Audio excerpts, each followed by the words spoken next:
हवा में उड़ना है, पानियों पे चलना है, अपनी दुनिया को रंगों से भरना है। बिस्मिल्लाहिर्रहमानिर्रहीम। अस्सलाम वालेकुम जमात नहम, कैसे हैं आप सब? मुझे उम्मीद है कि आप सब खैरियत से होंगे इंशाअल्लाह। डियर स्टूडेंट्स, आज का जो हमारा सबक है, उन्वान है वो हदीस नंबर 5 है। आज हम हदीस नंबर 5 पढ़ेंगे और जानेंगे कि हदीस नंबर 5 में हमें क्या तालीमात दी गई हैं, या हदीस नंबर 5 जो है वो किस मौजू के मुतालिक है। चले आएँ सबक का आगाज़ करते हैं। ला नहीं युमिनु, मोमिन हो सकता, अहदुकुम, तुम में से कोई शख्स, हत्ता, जब तक के, यकूनु, हवाहु, इसकी ख्वाहिश, हवाहु ताबियन, ताबे ना हो जाए, मुताबिक ना हो जाए उसकी ख्वाहिश, लिमा जितु बिही, जो मैं लाया हूँ। तर्जमा, तुम में से कोई शख्स मोमिन नहीं हो सकता जब तक इसकी ख्वाहिश इस तालीम के मुताबिक ना हो जाए जो मैं लाया हूँ। यानी कि कोई शख्स जो है वो मुसलमान कलमा पढ़कर तो हो गया, लेकिन वो मोमिन उस वक्त तक नहीं हो सकता कि जब तक उसकी तमाम जो ख्वाहिशात हैं वो इस तालीम यानी कि कुरान के मुताबिक ना हो जाएं जो मैं लाया हूँ, यानी कि जो नबी करीम सल्लल्लाहु अलैहि वसल्लम पर नाजिल हुआ है। तशरीह, इंसान की फितरत में नेकी या बदी दोनों का शऊर रखा गया है। तशरीह के पहले हिस्से में क्या बताया जा रहा है कि इंसान की जो फितरत है उसमें नेकी, अच्छाई और बदी यानी बुरा काम या बुराई दोनों का शऊर, तमीज़ रखी गई है। यानी कि इंसान को ये मालूम होता है, उसको ये शऊर होता है कि वो नेकी करने जा रहा है या फिर वो बुराई करने जा रहा है। उसको इन दोनों में तमीज़ है, और ये तमीज़ जो है वो किसकी बुनियाद पर हासिल होती है? शऊर।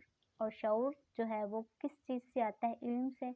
और इल्म हासिल करने की वजह से ही, और इल्म और अक्ल की वजह से ही इंसान को तमाम जो मखलूक़ात हैं उन पर दर्जा दिया गया है, फ़ौक़ियत दी गई है, और उसको अशरफुल मखलूक़ात कहकर पुकारा गया है। अब इंसान की फितरत में नेकी या बदी दोनों का शऊर रखा गया है, इसलिए इसे चाहिए कि वो इरादा और इख्तियार के बावजूद बुराई या गुनाह के कामों से इज्तनाब करे। अब यहाँ पर बात आती है कि इरादा और इख्तियार, यानी कि अगर किसी इंसान ने किसी भी बुराई को करने के बारे में सोचा, उसका इरादा किया और उसका इख्तियार भी रखता हो, यानी उसमें उस बुराई को करने की ताकत भी मौजूद हो, लेकिन वो रब की रज़ा के लिए ये बुराई या जो गुनाह के काम हैं उनसे इज्तनाब करे, यानी कि ख़ुद को रोके, यानी वो अपने आप को रब की तालीमात के ताबे कर ले। तालीमात यानी कि जो नबी करीम सल्लल्लाहु अलैहि वसल्लम ने हमें बताई कुरान के मुताबिक। दूसरा नुक्ता यहाँ पर क्या है कि अपने जज्बा की जमा, एहसास की जमा, और ख्याल की जमा को अल्लाह के रसूल सल्लल्लाहु अलैहि वसल्लम के मर्ज़ी के मुताबिक ढाल ले, यानी अपना ले। जज्बा यानी कि खुशी, गम, नफ़रत या गुस्सा। जो भी हमारा जज्बा हो, उस जज्बे से मुतअल्लिक़ जो भी हमें महसूस हो, एहसास हो हमें, और उस को महसूस करते हुए हमारे दिमाग में जो ख़्याल आए, वो सब जो हैं ख़्यालात, एहसासात, जज्बात जो हैं वो अल्लाह के रसूल की मर्ज़ी के मुताबिक होने चाहिए। हदीस में आया है कि अगर कोई शख्स ऐसा नहीं करता तो गोया वो ईमान की लज्जत से ना वाकिफ़ है। गोया यानी कि यहाँ पर गोया से मुराद मिसाल के तौर पर वो ईमान की लज्जत से ना वाकिफ़ है, ना आशना है।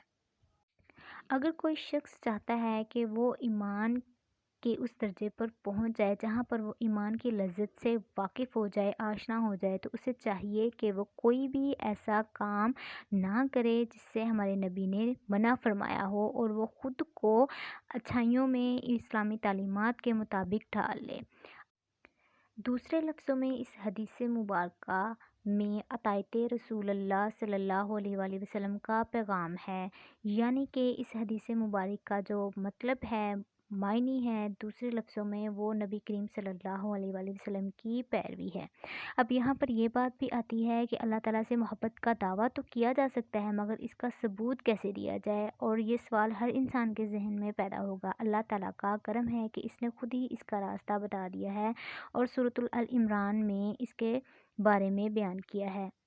सूरतुल अल इमरान की आयत नंबर 31, کل کہہ دیجئے ان کنتم تحبون اللہ، اگر تم اللہ سے محبت رکھتے ہو، فاتبعونی تو میری تابع داری کرو، یحببکم اللہ، خود اللہ تعالیٰ تم سے محبت کرے گا، اور یغفر لکم ذنوبکم، اور تمہارے گناہ معاف فرما دے گا، واللہ، اور اللہ تعالیٰ غفور الرحیم، بڑا بخشنے والا مہربان ہے۔ یعنی محبت الہی اسوہ رسول اللہ صلی اللہ علیہ وآلہ وسلم کی پیروی ہی کا نام ہے۔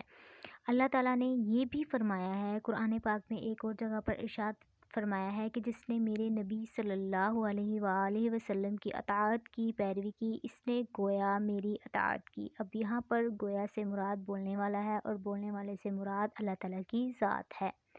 یعنی اگر کوئی شخص رب کی رضا حاصل کرنا چاہتا ہے اور مومن بننا چاہتا ہے تو اسے چاہیے کہ وہ اپنی تمام تر خواہشات جو ہیں اور اس کے جو اعمال ہیں وہ نبی کریم صلی اللہ علیہ وآلہ وسلم کی تعلیمات کے مطابق اپنا لے، اور نبی کریم صلی اللہ علیہ وآلہ وسلم کی تعلیمات میں خود کو ڈھال لے۔ جی اسی تشریح کے ترجمہ اور تشریح سے بھی آپ سے مختصر سوالات جو ہیں یا پھر کثیر الانتخابی سوالات پوچھے جا سکتے ہیں۔